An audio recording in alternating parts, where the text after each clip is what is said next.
Canadian-born Rébecca Robillard has always been a curious and ambitious young lady. Rébecca became engrossed in the world of psychology and learned this is ultimately what she wanted to do. Later within psychology, Rébecca discovered and became fascinated by sleep.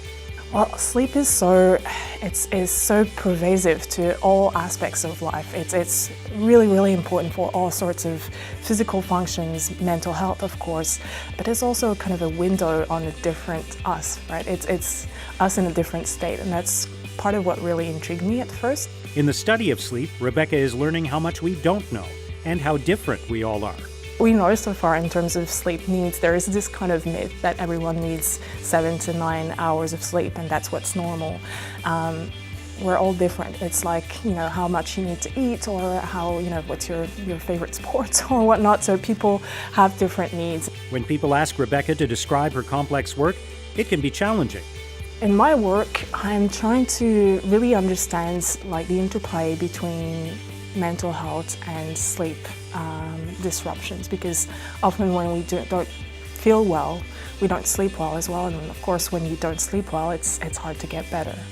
And so that's the core questions that we're trying to answer. And on a day-to-day basis, I've got the amazing chance to work at the Royal, where there's a group of really expert people who are working directly at the interface between sleep and mental health, so who have that really specific expertise, and the patients who come to seek help to try to get their sleep better and hopefully get their mood better as well. Those who show the better improvements in sleep are also the ones who show better improvements in mood. So there seems to be kind of an interplay really between the mechanisms of changes in sleep and changes in mental health.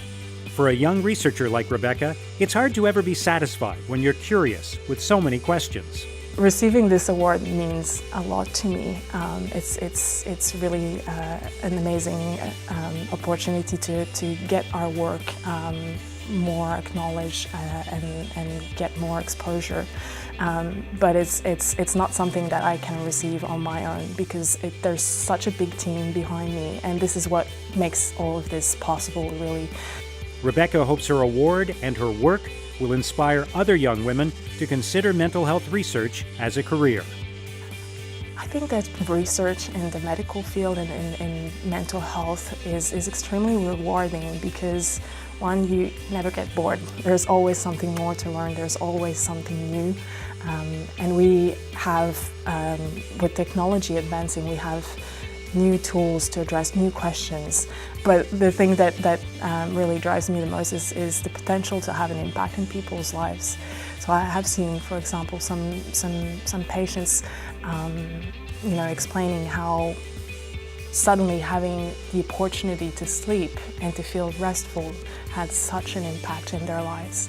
And to me, that means it all. That's worth all my sleep-deprived nights.